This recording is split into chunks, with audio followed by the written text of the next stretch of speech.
তিনি ছিলেন মধ্যম আকৃতির সুঠাম দেহের অধিকারী একটি মানুষ।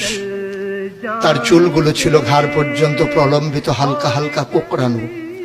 তিনি যখন চুলের ভিতরে তৈল দিয়ে আছড়াতেন মনে হতো মৃদুমন্দ ঢেউ দেখা যায়।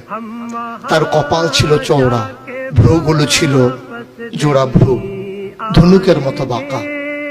চোখের পাতাগুলো ছিল ফুটন্ত গোলাপের গোলাপি রঙের এক একটি পাপড়ির মতো।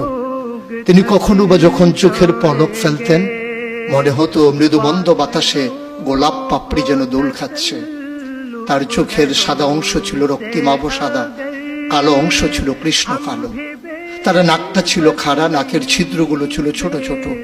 নাকের নিচে ছিল সরু চিকন গোঁফ, গোঁফের নিচেই সেই গোলাপি রঙের ঠোঁট।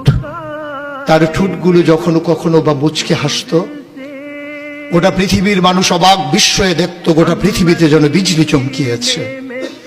তিনি কখনো বা যখন এই রাস্তা দিয়ে হেঁটে যেতেন, এক মাস পরেও কখনো যখন সাহাবা হাঁটতেন, তার গায়ের জান্নাতি গন্ধ তারা পেতেন।